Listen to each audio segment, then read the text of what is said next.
Perkenalkan, nama saya Astri Kartikasari. Saya mahasiswa PPG Prajabatan Pendidikan Bahasa Inggris dari Universitas 11 Maret Surakarta.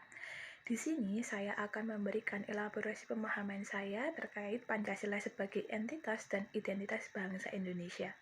Pancasila sebagai entitas bangsa Indonesia. Entitas merupakan sesuatu yang memiliki keberadaan yang unik dan berbeda. Pancasila sebagai entitas bangsa Indonesia dapat diartikan bahwa Pancasila merupakan satu kesatuan yang unik dan berdiri sendiri, serta memegang kendali penting bagi bangsa Indonesia yang tidak dapat ditemui pada bangsa lainnya. Pancasila sebagai identitas bangsa. Pancasila sebagai identitas nasional merupakan ciri khas yang hanya dimiliki oleh bangsa Indonesia yang membedakan bangsa Indonesia dengan bangsa lainnya. Pancasila memberikan ciri khas dan corak bangsa Indonesia dari bangsa lain, baik dari sikap, mental, maupun tingkah laku yang menjadi perwujudan nilai-nilai Pancasila. Karena itu, Pancasila juga berfungsi sebagai identitas bangsa yang harus ditanamkan sebagai kepribadian pada setiap individu di Indonesia. Selanjutnya, saya akan membahas tentang perwujudan profil pelajar Pancasila dalam pembelajaran abad 21. Perwujudan profil pelajar Pancasila dalam pembelajaran abad 21 dibagi dalam 6 dimensi profil pelajar Pancasila. Yang pertama adalah beriman, bertakwa kepada Tuhan Yang Maha Esa dan berakhlak mulia.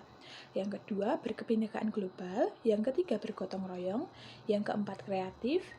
Yang kelima, bernalar kritis, dan yang terakhir adalah mandiri.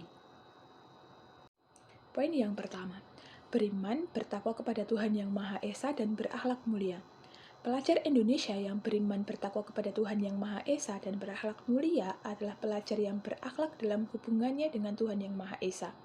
Ia memahami ajaran agama serta kepercayaannya, serta menerapkan pemahaman tersebut dalam kehidupan sehari-hari.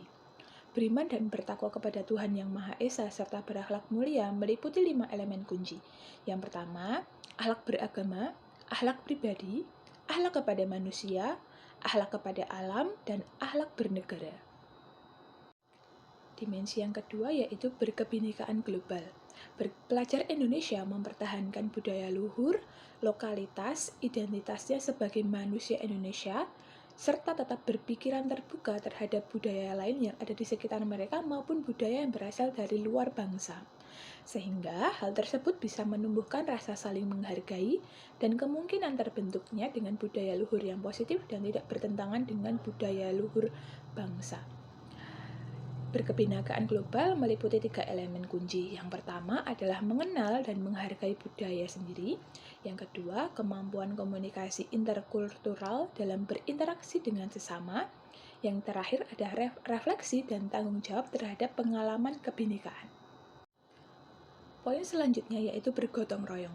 Pelajar Indonesia memiliki kemampuan bergotong royong, yaitu kemampuan untuk melakukan kegiatan secara bersama-sama dengan sukarela agar kegiatan yang dikerjakan dapat berjalan lancar, mudah, dan ringan.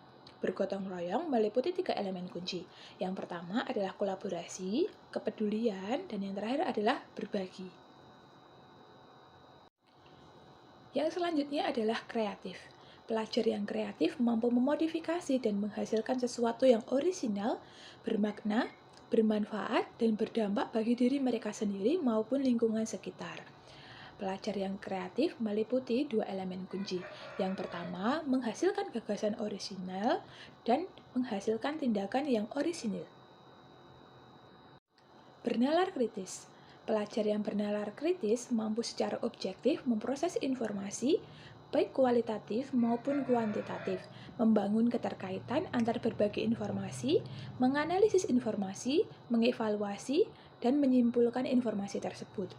Bernalar kritis meliputi 4 komponen kunci. Yang pertama, memperoleh dan memproses informasi dan gagasan, menganalisis dan mengevaluasi penalaran, merefleksi pemikiran dan proses berpikir, dan yang terakhir adalah berani mengambil keputusan. Dimensi yang terakhir adalah mandiri. Pelajar Indonesia merupakan pelajar yang mandiri, yang berarti pelajar yang bertanggung jawab atas proses pembelajaran dan hasil belajar yang telah mereka lakukan. Mandiri meliputi dua elemen kunci. Yang pertama, kesadaran akan diri mereka sendiri, dan yang kedua adalah kesadaran akan situasi yang dihadapi serta regulasi diri. Sekian penjelasan dari saya. Terima kasih sudah menyaksikan video saya. Saya membuka kritik maupun saran di kolom komentar. Bye.